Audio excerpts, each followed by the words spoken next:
So you're starting up on a new diet and you want to go work out. It makes sense. It's one of the things people tell you to do. Get a good diet, get some good exercise. And when you do this, you'll lose weight and you'll get healthy. But working out might not actually be the best thing for you. In fact, it could be bad for you. And I'm going to explain why in this video. All right, so getting started. If you're anything like me, just starting out on a diet, you're probably pretty overweight. One of the things I found out about a diet is that it is one of the hardest things to start doing. So hard that you may actually be substantially overweight. When I first started following a diet, I got up to over 270 pounds. For my height, that's pretty overweight, but there are people starting at much heavier weights. And I'm only in my 30s. Some people are starting at much higher ages as well. And so with that, much higher weights, much higher ages, your health could be in a very bad place. People who are extremely unhealthy and then go out and exercise. The exercise itself could lead to serious bodily harm, like heart attacks and strokes. Now, I'm no medical professional, but I do know that overexerting your heart in a very unhealthy state can't be good for you. So taking it easy is probably the best recommendation. Depending on your health, it may not even be feasible for you to actually get some exercise. But if you are mobile and you can get some walking in, it might be nice to take a walk around the neighborhood, but don't push too hard on trying to get your heart rate up and all that stuff. Just go for a nice walk and enjoy the view. You want to be sure not to stress your body too much. If you can carry a conversation while you're walking, then that's a good pace. If you start to get to a point where you're getting out of breath, you either need to take a break, slow down, or go back home and get some rest. This is going to be a time where you're going to have to take it slow and not overexert yourself, and you may not be able to be active until after you've dropped some weight and got a little bit healthier. And I really do believe your life depends on this. Now, this isn't an excuse to never work out or never get exercise or never get outdoors and walk or something, but in these early stages, depending on your health, you really should back off on the exercise. Let's put aside the extremes of heart attacks and strokes, and let's talk about if somebody is healthy enough to perform exercise without being at a high risk. If you're able to perform light activities and exercise, that's okay. You want to do walks, you want to go swimming, and do things that are low impact.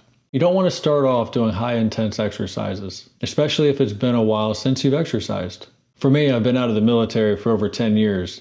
If I was to go back all of a sudden, after not exercising for 10 years, and try to do the same things I used to do back then, my mind thinks that my body can do the same thing it used to be able to do.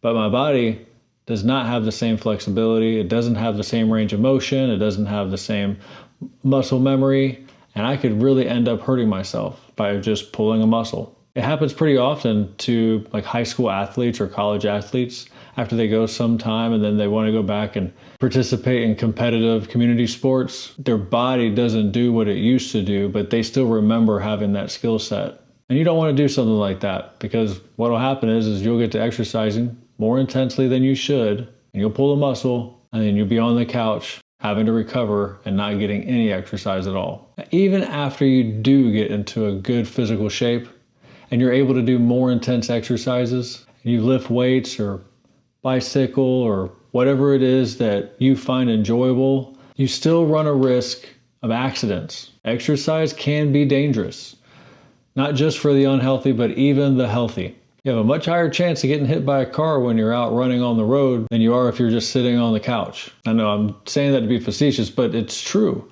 Accidents are more likely to happen when you're being more active.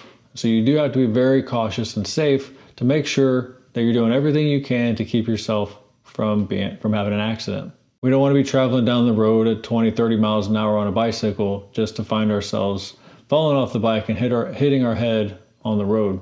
But here's the biggest kicker of all. I've been on the carnivore diet for a little over 4 months. The amount of exercise that I've done since I've started doing this carnivore diet is very little. There's probably 5 days that I spent 15 minutes or so lifting some weights, very light weights. I've also taken a couple walks around my neighborhood, probably once a month. It's very, very little exercise. And from my peak of weight, I'm down close to 80 pounds now. Over the past few months of carnivore, I'm down 40 pounds. And again, exercise has been minimal. You can see these before and after pictures as an example of what can happen even if you're not exercising. Just picking the right diet and sticking to it and being disciplined can help. And I say discipline like being a carnivore is hard to do. I get to eat as much meat as I want and never be hungry. And meat tastes way better than lettuce. Let me just tell you that. If you're already on the carnivore diet, you know what I mean. And if you're not, you should probably look into it. I actually have a couple resources for you if you are early on in the carnivore diet or haven't started yet. In the description of this video, I put a link to a quick start guide for a free ebook. And also you can watch this video that tells you about my first 30 days on the carnivore diet and things you might be able to look forward to. And I look forward to seeing you in the next video.